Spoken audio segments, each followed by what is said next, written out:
Pessoal, meu nome é Maiara Guimarães. Nosso grupo ficou responsável pelo Polo Gesseiro do Araripe e é composto por Isabelle Aguiar, Maria Aline Lopes, Maria Eduarda Mello e por mim.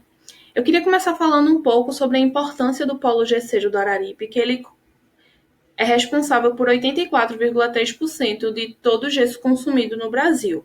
Sobre a localização dele, ele fica na mesorregião do Sertão do Araripe, que é composto por 10 municípios, e fica entre as divisas do estado de Pernambuco, Ceará e Piauí. Porém, o polo gesseiro engloba apenas os municípios de Ipubi, Araripina, Oricuri, Trindade e Bodocó, sendo Araripina o principal município da região. Falando um pouco sobre o arranjo produtivo do polo, a gente tem que as principais indústrias de lá são as indústrias calcinadoras. Porém, a gente tem todo um arranjo que permite o trabalho e a continuação da utilização do produto gerado pelas calcinadoras. Então, a gente tem as mineradoras responsáveis pela extração da matéria-prima, e aí a gente tem empresas de explosivos, por exemplo, equipamentos de manutenção industrial que fornecem todos os equipamentos necessários para as calcinadoras, e as fábricas de produtos à base de gesso, que a gente vai ver mais para frente, que tem diversas utilizações. Ainda sobre o arranjo produtivo, a gente tem algumas indústrias de empresas associadas ao sindicato do gesso do estado de Pernambuco, para a gente ver como esse produto é importante para a indústria pernambucana. E aí, mais uma vez, a gente ressalta a Araripina como um principal polo, que já dá para ver pela quantidade de empresas, que é bem maior do que nos outros municípios. Falando um pouco sobre os aspectos legais, a gente tem que as indústrias calcinadoras, que a gente vai explicar o processo um pouco mais para frente, se enquadram em atividades sujeitas ao licenciamento ambiental, que é de extrema importância para garantir o desenvolvimento socioeconômico de acordo com os princípios do desenvolvimento sustentável. Além disso, vocês também vão ver que a principal fonte energética das calcinadoras é a utilização de toras de madeira. Então, essas empresas têm que estar de acordo com a política florestal do Estado. Trazendo as principais problemáticas, a gente tem a necessidade de capacitação de pessoas para trabalhar no polo, de cursos ao redor da área que forneça mão de obra para essas indústrias. A gente também tem a ausência de programas sociais que visam diminuir a questão da evasão escolar e prostituição. Quanto aos problemas econômicos, a gente tem a ausência de investimento de linhas de pesquisa que visem um melhoramento do processo de produção de gesso, e a gente tem a ineficiência do escoamento, visto que a estrada, todo o caminho entre esse polo e os principais consumidores de gesso é muito grande. Isso faz com que os custos de transporte aumentem e, consequentemente, os custos do produto final. Quanto aos problemas ambientais, a gente tem a questão da matriz energética, que é utilizada 73% de lenha, e dessa lenha, 11,95% é oriunda de áreas com manejo florestal sustentado.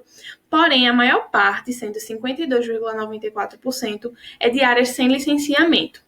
A gente também tem a ausência de investimento em reflorestamento, causando e aumentando a degradação ambiental na Caatinga, a ação ineficaz da CPRH no controle desses processos e a questão da qualidade do ar, visto o material particulado gerado pela produção do gesso.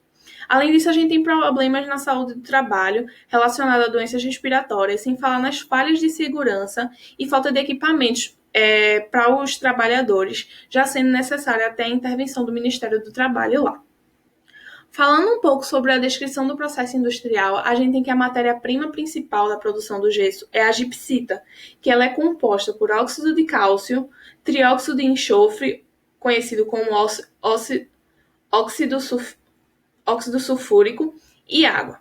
Quanto às propriedades físicas, a gente tem que a cor é variável, podendo ser incolor, branca, cinza, entre outras, um brilho vítreo nacarado ou sedoso, uma dureza de 2, uma densidade de 2,3, um hábito prismático, clivagem em 4 direções e a morfologia e tamanho dos cristais que varia de acordo com as condições do ambiente de formação. O Brasil ele possui a maior reserva mundial de gipsita, com aproximadamente 1,2 milhões de toneladas. A gipsita tem uma facilidade de desidratação e reidratação, possui 5 variedades mineralógicas, tem um teor de sulfato de cálcio que varia de 88% a 98% de pureza, altas taxas de produção e baixos custos unitários no seu processo, e a lavra dela pode ser realizada a céu aberto. O beneficiamento envolve a britagem, rebritagem, peneiramento, usando apenas algumas empresas, o encilhamento, a calcinação, a estabilização térmica em silos, a moagem, o encilhamento e ensacamento.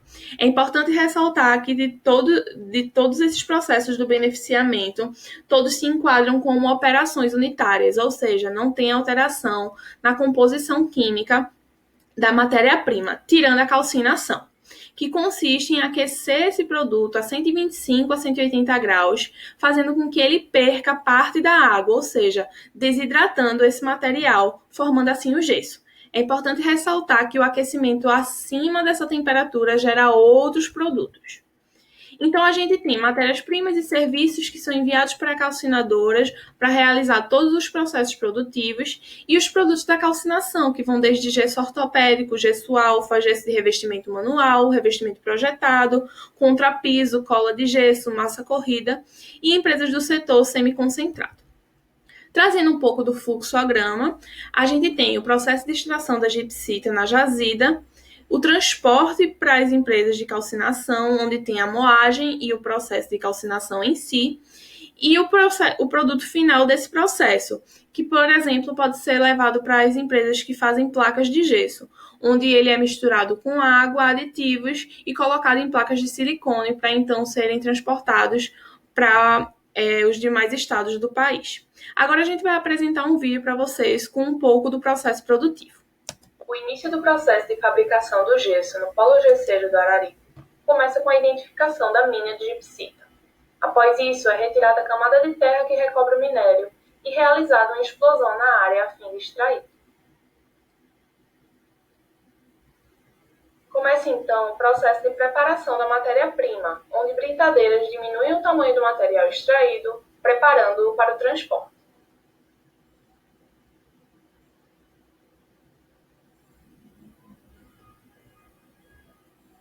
E é dessa forma que o material chega à indústria, onde será realizada a calcinação.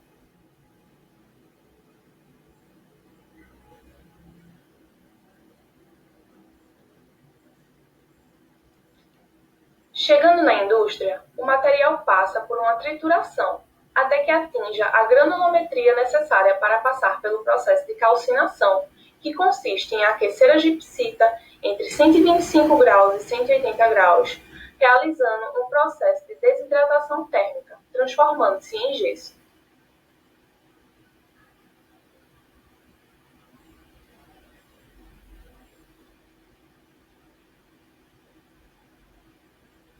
Neste processo, são utilizadas toras de madeiras para a alimentação do fogo necessário.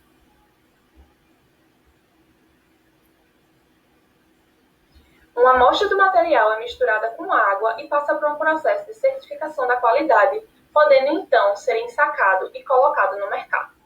Pela versatilidade da utilização do gesso, ele também pode ser transformado em placas através da mistura com água e colocação em moldes de silicone.